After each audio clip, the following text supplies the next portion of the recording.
Good evening. Welcome to Visual Radio Live here at the beautiful new WinCam Studios, luxurious WinCam Studios here in Winchester, Massachusetts.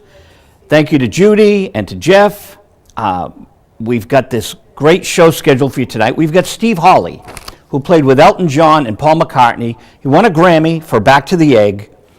He's playing Saturday night at the Paradise Theater with Ian Hunter and the Rant Band. So that's going to be a lot of fun. This Saturday night, I saw them last year. I walked into the Paradise, and I thought it was a garage band playing. They were so cool. It was so low-key. And then I look, and it's Ian Hunter on keyboards, just, playing away like just your average guitar garage band, but sounding magnificent in a way that your average guitar band would never, garage band would never sound. So anyway, the views and opinions on Visual Radio are those of the host and his guests, and not necessarily, he says it in his best Nathan Lane, not necessarily, from the movie, what's that movie? The Birdcage, Nathan Lane. Not necessarily, he says to Gene Hackman. Not necessarily those of WinCam, its staff, its management, board of directors, which is the management, members, and all our affiliate stations, Arlington, Boston, Cambridge, Brookline. We're all over the map. Hudson, Mass. We're in Hudson, Mass. now. Everywhere but Medford, because Medford doesn't have good quality television. We do here in Winchester. Now, Judy taped the Midnight Madness here in Winchester, and I missed it. I missed a bunch of things. I missed the Medford the Christmas tree thing yesterday, and then last night here, I guess, in Winchester was the Midnight Madness. So if you go to WinCam's Facebook, check out WinCam's Facebook, and you can see Judy's 1-minute video. Also, there's Just a Minute TV. Go into Google, put Just a Minute TV, and Don Daniel, our own Don Daniel, has this wonderful over 100 videos of 1 minute in length. And mine is The Birds with Buzzy Linhart. I'm very honored that Buzzy Linhart let me use his unreleased Birds, produced by Eddie Kramer and Buzzy Linhart at Jimi Hendrix's studio. It's a 1-minute film that I did at a beach along the New England coastline. So, hey Jeff, how's the dial tone? We're going to have a guest. And you know who the guest is if you watch the show regularly.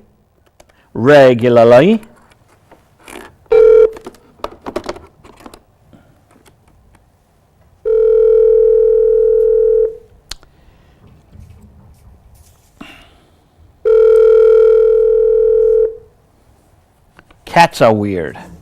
Joe, how you doing? Hey, Frank. I got a little story for you. Okay, I want to hear it. I just reviewed the Rolling Stones double vinyl disc on Eagle Vision. It's the Rolling Stones live in Texas, 1978. Now tell me, what is a double vinyl disc?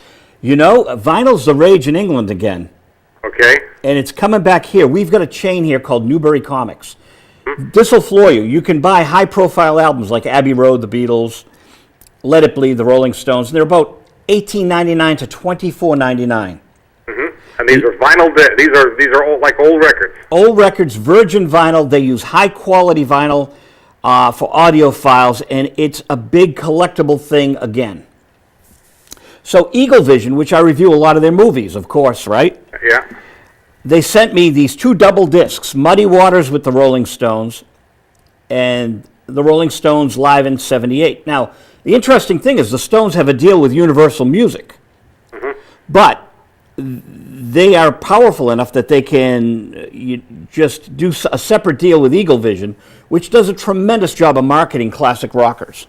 So the Stones got the best of both worlds in their 50th year, And let me ask you, what percentage of people today have the ability to play an old record? Because I don't have a turntable anymore. That's a good question, and I'm going to respond to you. There were 80 million turntables out there, approximately, when the record industry forced CDs on everyone. Now, CDs were fun, but it was a blatant and very specific agenda of the record industry to switch over to CDs. They cost a lot less to manufacture. Vinyl, just the cardboard, probably 75 cents for cardboard was 25 cents back in the day for the raw cardboard before you printed on it. Okay? Then the vinyl is an oil-based substance, and when the price of oil goes up, the price of vinyl goes up. Yeah. So, but my story is this. Okay. I reviewed the DVD back in February. I went and reviewed the vinyl, and then I compared my two reviews without having referenced the original review, and I really disliked the DVD, and now I really like it 11 months later. Now let me ask, how much different does it sound? It's not that it sounds that much different. It's that I appreciated it more this time around. Okay. That's the thing. Vinyl has a richer quality, and it all depends on the audio system you're using. Let me ask, for the trained ear with the right audio system, you can tell the difference between vinyl and CD. Oh, absolutely. When I was driving in my car and they started playing CDs, I could tell the difference between a CD and a vinyl record, because as you're hearing the CD, it's pure, and when you hear the vinyl, you could hear the scratches. Yeah. Now, you wouldn't hear the scratches when they were playing the records in the old days because there was nothing to compare it to. But as you're driving around and they're playing CDs and then they're going to vinyl, you would actually pick up on the scratches, and you could tell the difference because then they were mixing it up. But your ears just disregarded the pops and crackles on radio. That was part of the deal, Yep. And so as the ears got trained to a purer sound, there are other nuances with early CDs. Pianos were brighter. Bass lines weren't. So they had to come out with these different ways of mastering the CDs. And Sony, which had messed up with that VHS and beta thing, where they owned beta tape and they wouldn't let the world own it, and VHS, an inferior format, beat them out. This time they gave away their mastering. The whole world could use it because they wanted everyone on the Sony system of this mastering for CD. So they got richer quality, but CDs are still brittle. They're still digital, and there's still a lot of gaps that aren't filled in. So there is a harshness to the DVD, the CD, and when it comes out over these Bose speakers now, very shrill. You don't get the richness that vinyl provides. So vinyl, when you first play that record, when that needle first hits that groove, that's the purest you're going to get it. Oh, vinyl is back in the UK, but it hasn't quite caught on. It's not back here yet? Oh, no, it's catching on in America. You can get turntables at Staples. You can get turntables at most major audio stores. I was at Micro Center today in Boston. Do you have one of them down there? We do not. Ridiculous. I won't say the price on the air because we're a non-commercial station, but I bought a 2 terabyte hard drive. That's right now it's downloading Frank Stritto from the WinCam computers. Okay. So I got 2 terabytes for what I used to pay for 1 terabyte. And you can buy 3 terabytes. Terabytes hold 1,000 gigabytes. What do you pay for a turntable these days? $100. $100, okay. And what they sell them for is you go to Staples, you transfer your old vinyl to CD. So people are transferring vinyl to CD from their computer, or you can get standalone turntables that will have the CD right in the turntable. Because people want to have their vinyl, have their cake and eat it too. Have their vinyl at home and take the CD on the road with them. And it's legal to make a CD from your vinyl because you own it, you bought it, and you can have it in any format you want. You just can't make copies and then sell them, Have I got that? I got that. Now, I have put turntable into eBay while you were speaking, and a whopping 34,000 hits came up. So I guess there are ones to be had out there, and the first one is $81, so 100. Yeah, there's one for 100 and all that. So, and here's an old-fashioned one for $10,000. Wow. So. Well, I got a great turntable because I was at this record expo. I help the people out at the record expo. I have a table there. So I bring some of the guests that are on visual radio to the record expo for them. It's fun. And there was one of the dealers had a beautiful turntable. He wanted like $70 for it. And he had just put a new stylus on it He paid about $35 for the stylus or something. But it was time to go, and he didn't want to lug it home. He sold it to me for $35. I got the new turntable, well, the old turntable and the new stylus. That was a good deal. Yep, all right. So, yeah, it's worth getting a turntable, Frank.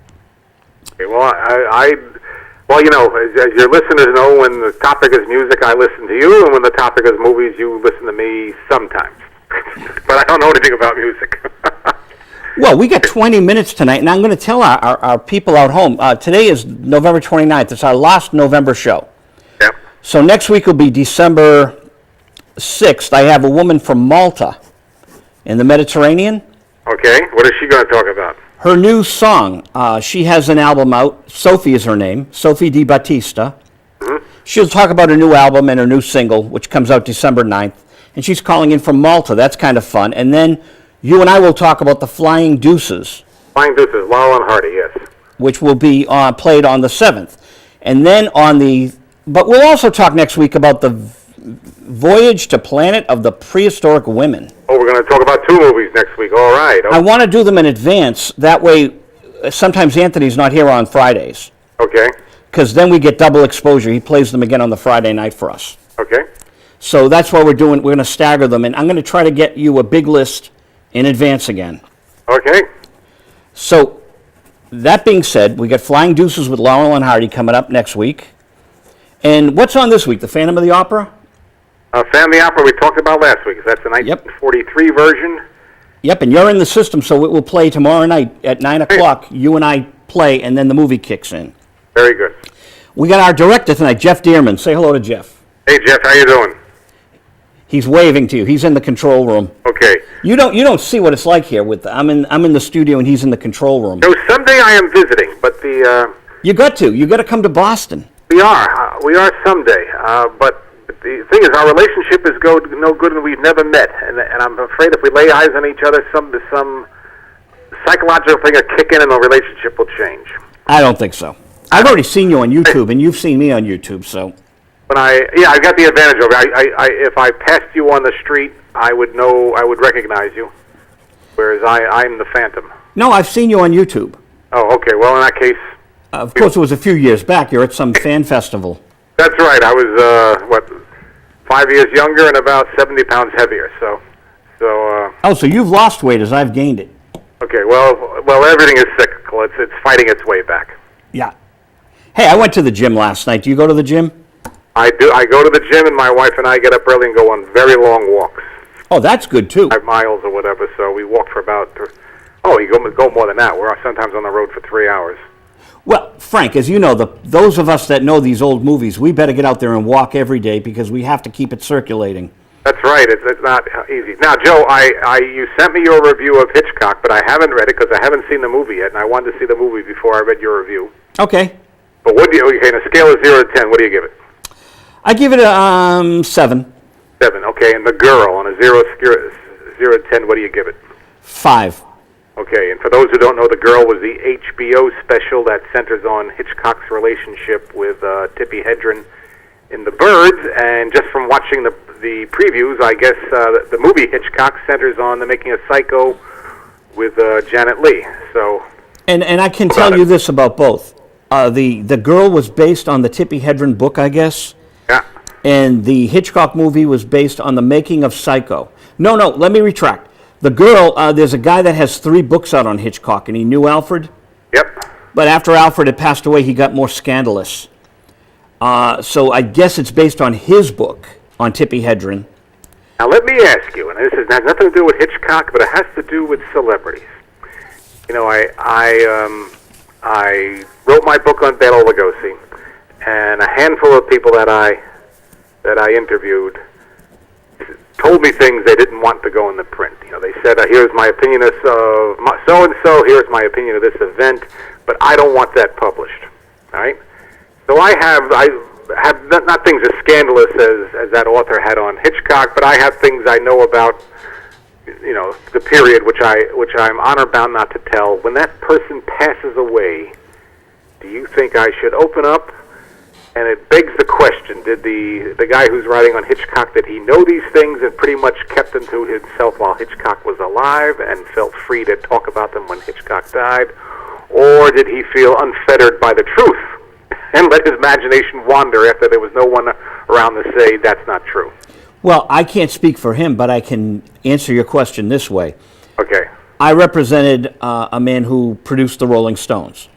Their golden era, 104 to 120 of their titles he did. He had some demons, and it's well known he did heroin, as did Bela Lugosi. So I'd like to think of myself as a more distinguished person working with that individual, not Ed Wood, because I think my body of work speaks separate from working with that fellow. Okay. As a writer, et cetera, et cetera. Ed Wood was just Ed Wood. So I just have to make that distinction right there. That being said, I know stuff that I won't reveal because it just isn't fair. Even, he passed away in 92, 20 years after his passing. His wishes were that certain things not be known, and he told me them in confidence. And I can understand why, because why hurt people who, just because they're involved with celebrity, why hurt them when they're not really part of the big story? It's just, it's shocking, it's scandalous, and it's like, oh my God, that would be really good to sell, but why should you have to rely on the shock value to sell something? And that's why The Girl, which you've seen, right? Yep. I'm very disappointed in it when I think the making of the Birds and just the wonderful legacy of Hitchcock, so throw it in a little National Enquirer, but don't make it it was just clumsy. I thought Toby Jones was clumsy, and that's my opinion. Let me first jump in and say Bela Lugosi never used heroin. He used a painkiller, morphine as a painkiller. Okay, thank you. And if his problem arose today, we would all say he got addicted to his painkillers, which is what they were. Anyway, having said that... No, thank you for correcting that. Having said that, this is why I like to write about movie characters instead of real people.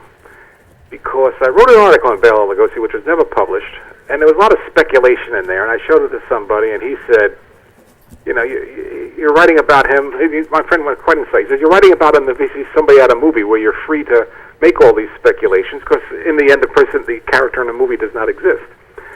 And I read the article, and I guess, he's absolutely right. You're talking about, Bela Lugosi has a living son. He has living grandchildren, living great-grandchildren, and anything you write about him or anything you write about a famous person, even if he's long dead, affects the living.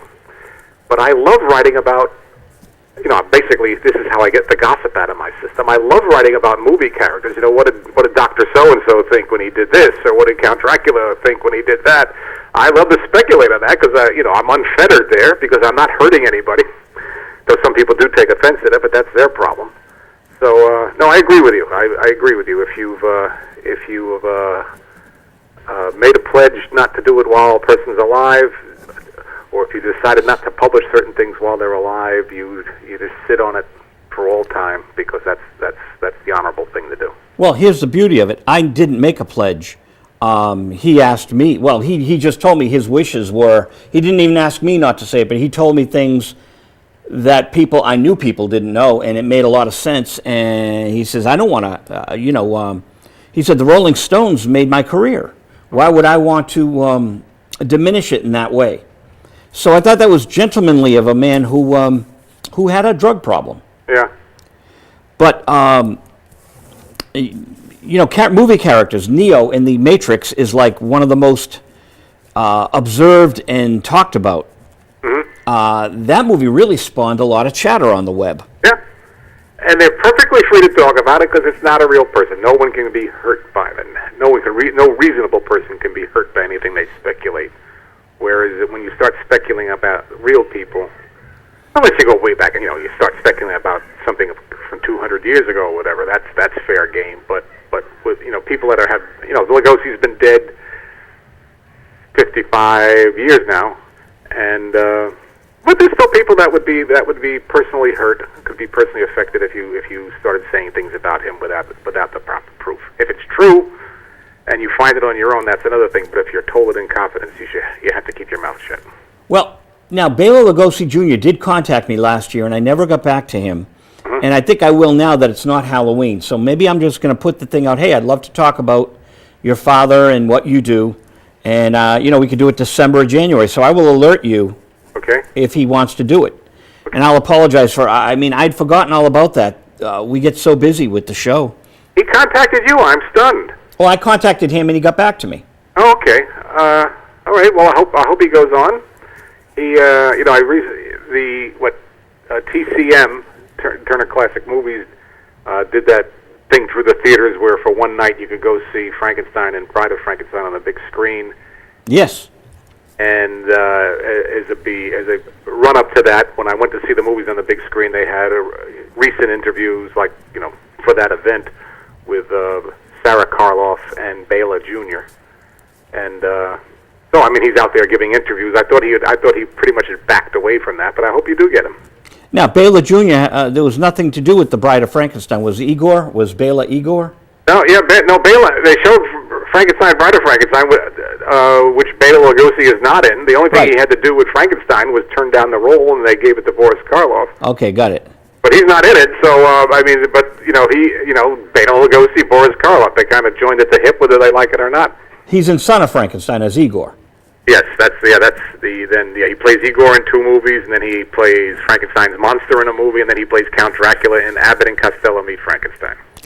He was in 4 Frankenstein movies, if you want to count them. Boy, it's just an amazing thing how the world works, because Universal, which now appreciates these copyrights they have, think of what they would have if they really nurtured Lugosi.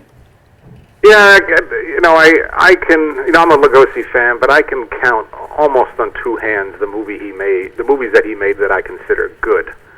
The other ones, whether he's good in them or not, they're not. They're just. To be honest, most of them are trash. There's a lot of bad movies and a few good ones. And if he made Dracula in 1931, if he could have made one good movie for the rest of his life, how wonderful that would have been, but that just didn't happen. It's the music industry reflects it, the book industry. I could write volumes on the injustice of it all. Yeah. But Joe, let me say that this has been a great week of television watching for me, because Hitchcock is all over the place. They're showing all those old movies as a build-up to the release of the movie. And the movie, I don't know about Boston. Houston, it opens here tomorrow at one theater, and then I guess it goes in the more general release a week from then. But right now, I've seen Psycho again. I've seen The Birds again. I've seen Vertigo again. Rear Window, North by Northwest. It's all in the past week or so, and it's almost like I had a chance to reassess Hitchcock. And so I've had a great time watching him this week. And not all his movies are great, not all his movies are good, but when he's on his mark, there's no one that could touch him. There is the Blackmail, the 1929 British film. Yep. I watched it on YouTube the other night. Well, you showed it, right? We spoke about it. We probably did. 4 months ago. Yeah, but it is fascinating to just see this stuff up on YouTube and available. Oh, excuse me. We didn't talk about Blackmail. We talked about The Lodger. That's okay. Right. Yeah, well, there's so many of his in public domain now. Yeah. I guess the old British ones are falling into public domain one by one. I don't know the British laws on that, on copyright and all that, but there's a hand. I think most of them are the old British ones. But what's your favorite Hitchcock movie? I have to say Psycho. My opinion, initially my opinion of Psycho wasn't so high, and the older I get, the better it looks. But my favorite Hitchcock movie, the one that really gets to me, is Notorious, the 1946 Cary Grant, Ingrid Bergman one. And I won't tell much of the plot for anybody that hasn't seen it, but the whole movie, Cary Grant loves Ingrid Bergman and can't say it. And I'm almost yelling out in the theater, tell her. It's a very effective movie, and I love the Jimmy Stewarts from the 1950s, Vertigo and Rear Window. Rear Window is really a fun movie to watch, and Vertigo could be a very effective. And North by Northwest, I find a very fun movie to watch. Now, Vertigo I haven't sat through all the way, and Rear Window was probably, right under Psycho, and maybe on some moods I might have it right next to Psycho, Raymond Burr is great in it.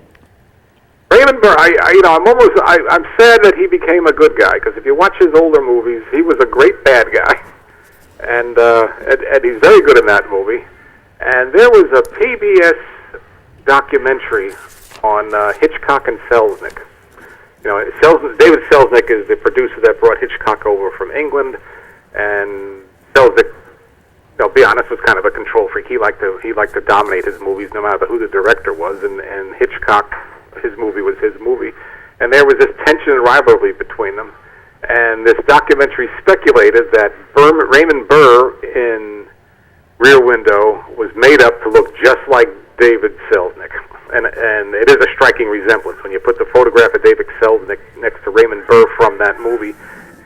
You couldn't make Burr look more like him, and they do look quite a bit alike. That is great. We've got 3 minutes, and then we have Steve Hawley, who played with Elton John and Paul McCartney. I don't know if you've heard of those groups.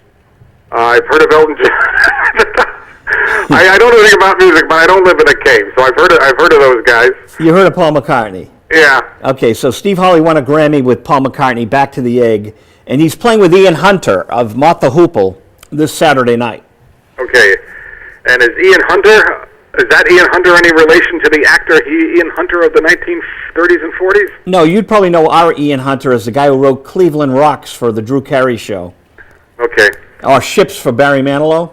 Okay, I know Cleveland Rocks. I don't know Ships for Barry Manilow. But Joe, I have no trouble going to your nationwide international audience every week and showing how little I know about music. Well, but you do know Paul McCartney, so that's a plus. I do know Paul McCartney. That's true. McCartney and Hitchcock and Elton John are 3 of the biggest names in the entertainment industry. In our closing minutes, let me ask you: the big movie out there now that's making all the bucks is the last Twilight movie. Yep. Are you a Twilight movies fan? I think I've seen 2 of them at the theater and reviewed them. They're good. I was actually at the first one, and the people from Summit, the company, was right in front of me, and it's an independent company, and it made a fortune with this. But they didn't know how big it would be, and they were blown away. But I didn't get to meet them, but they were sitting like right in front of me. They all had Summit Entertainment, and it wasn't really as well known as it is now. Yeah. Because these movies are huge. They are huge. And they're not bad. When we have more time, we will talk about them in more depth. And well, I like Peter Facinelli, even though he just left his wife for a younger girl. Peter Facinelli is like an undiscovered, very good leading man, and he's like the father of the vampires. Yes, I know. Yeah, I really liked him in an obscure movie called The Big Kahuna, and he was really young in that. He played this kind of naive young man, but he was very good in that. I've always noticed him since then, and I was delighted to see that he was playing a vampire. He plays a villainous super being in Supernova with James Spader. Mm-hmm. I have not seen that, so it's a good science fiction film. Okay.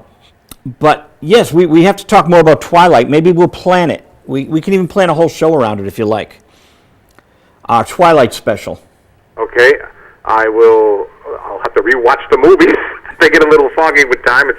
It's not like the classics, which I've watched so many times I can quote the dialogue without seeing them. But yeah, that's a good point. The Twilight movies aren't repeatable for us old timers, but they're okay viewing one time around. Yeah, Joe, you are so right. Usually you put your finger right on it. There's some movies I can watch over and over again, and there's some movies that, even if I like them, I really don't care to see them again. And it tends to divide along the lines of what's new and what's old. Yep. Frank Dello Stritto, we will talk next week about the Flying Deuces. Very good. And the Voyage to the Planet of the Prehistoric Women. Is that title long enough for you, or what? Really, it's a mouthful. Okay, I'll talk to you then. Bye-bye. Happy day. Thank you. Bye. Bye-bye. That was Frank Dello Stritto. Thank you, Jeff Dearman, and thank you, Judy. Jeff got me this little book. Cats Are Weird and More Observations, a book by Jeffrey Brown. Resistance is futile. That's a Star Trek. That's a Star Trek line. So let's see what the copyright is on this. Interesting, that doesn't seem to be a copyright page. So this fellow, okay, here it is, Chronicle Books. Chronicle Books is a big publisher that put out the Beatles. I got to get on the phone right now, but Chronicle Books 2010. So yes, they definitely quoted the Borg with the science fiction Borg on Star Trek Next Generation.